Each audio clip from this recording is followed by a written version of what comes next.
ओम शांति।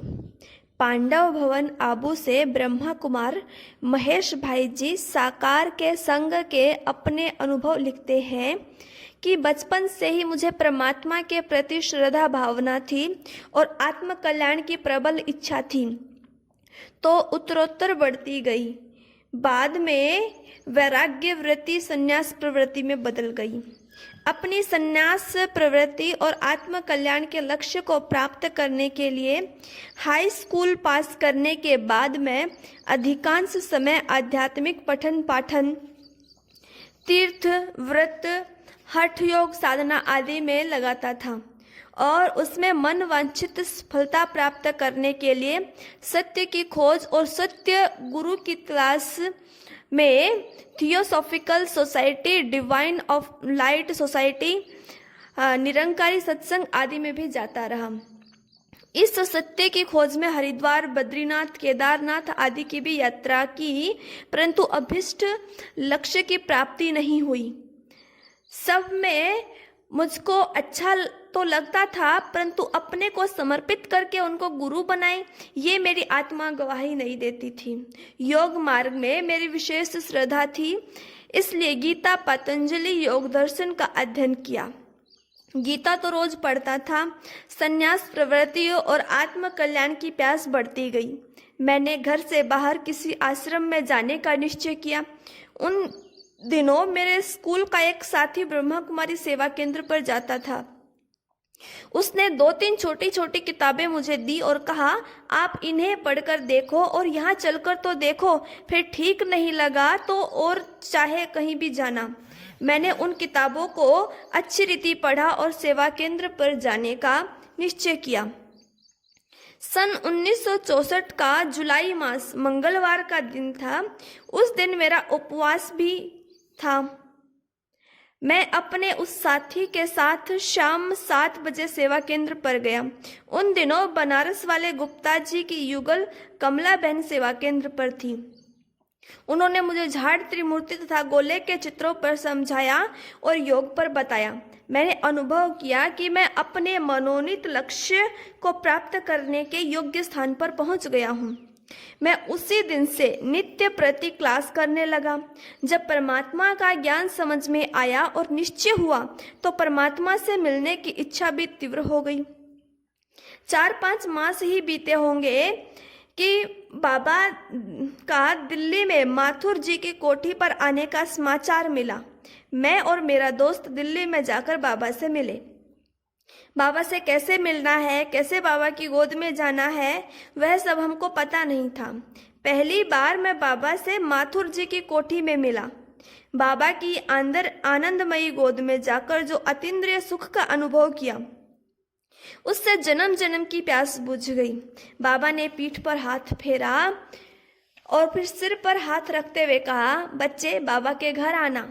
बाबा का वह वरदानी हाथ आज भी मेरे सिर पर है। दिल्ली में बाबा से मिलने के बाद उसी रात को हम दोनों वापस अपने लौकिक स्थान पर लौटे, परंतु मन बाबा की गोद में ही रह गया और बाबा के घर में जाकर बाबा से मिलने की लगन लग गई। उन दिनों आबू में अधिकतर पार्टियां बाबा से मिलने गर्मी के दिनों में ही आती थीं। मेरे लिए दिन लंबे होते जा रहे थे। आखिर सेवा केंद्र के एक भाई से आबू आने की जानकारी ली और अकेले ही आबू आने का निश्चय किया।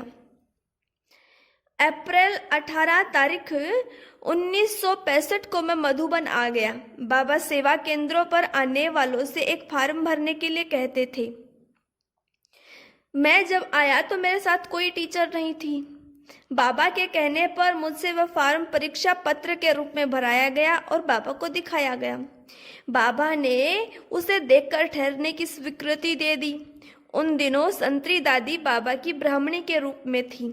संतरी दादी और संदेशी दादी मेरे लिए मार्गदर्शक बन गई। उन दोनों ने मुझे कैसे रहना है, कैसे और कब बाबा से मिलना है आदि के विषय में मार्गदर्शन दिया।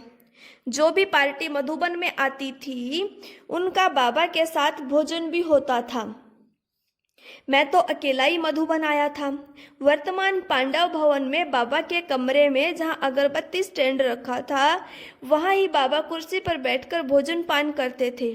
मुझे वहाँ ही बाबा ने अपने साथ बिठाकर खाना खिलाया, वहाँ ही बाबा के साथ मिले, वहीं अपने साथ अपनी चारपाई पर बिठाकर दिलाराम बाप ने दिल का हालचाल पूछा, अपने हाथों से अंगूठी भी पहनाई। मिलन के वो दृश्य बाबा के कमरे में जाते ही याद आ जाते हैं।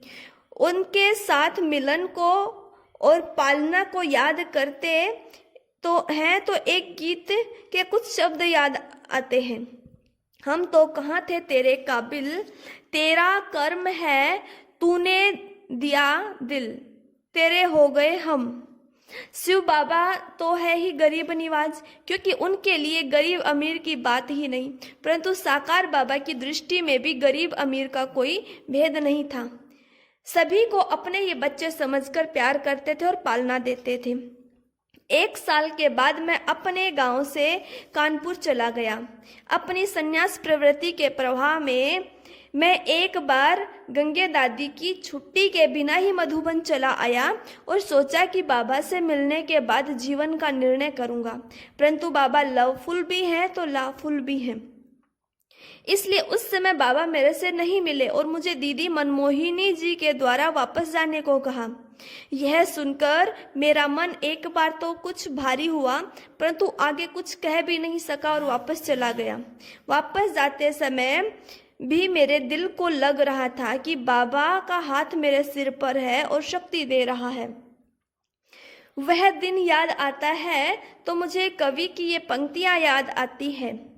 गुरु कुम्हार शिष्य कुंभ है, घड़ी घड़ी काढ़े खोट, भीतर हाथ सहार दे बाहर वाहे चोट। अर्थात परमात्मा जानी जाननहार है, वही जानता है कि बच्चों का कल्याण किस में है।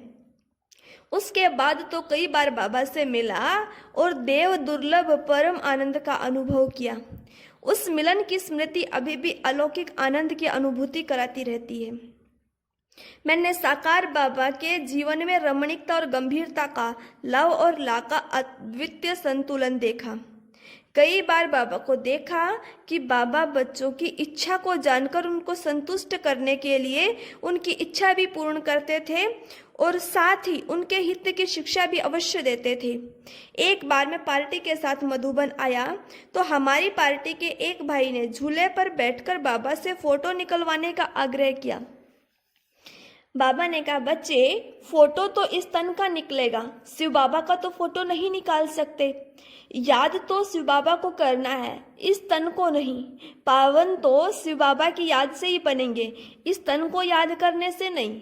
चित्र स्मृति दिलाने का साधन अवश्य है, परंतु वैसा चरित्र बनाने के लिए, जीवन परिवर्तन के लिए उस विचित्र को अपने अंतःपटल पर उतारने की आवश्यकता है। साकार बाबा की संपूर्ण बनने की लगन और पुरुषार्थ को देखकर वत्सों में भी सहज ही पुरुषार्थ की लगन जागृत होती थी। अभी भी उनके स्वरूप की स्मृति आने से पुरुषार्थ की लगन में तीव्रता आ जाती है कि कैसे वृद्धतन होते हुए भी दृढ़ पुरुषार्थ के द्वारा उन्होंने अव्यक्त स्थिति को पाया। उनका वह पुरुषार्थ और लगन हमारे लिए प्रेरणा स्रोत है। यह अनुभव यहीं पर समाप्त होता है। कल हम दूसरा ऐसा ही प्रेरणादायी अनुभव सुनेंगे। उसके लिए चैनल को लाइक और सब्सक्राइब करें। ओम शांति।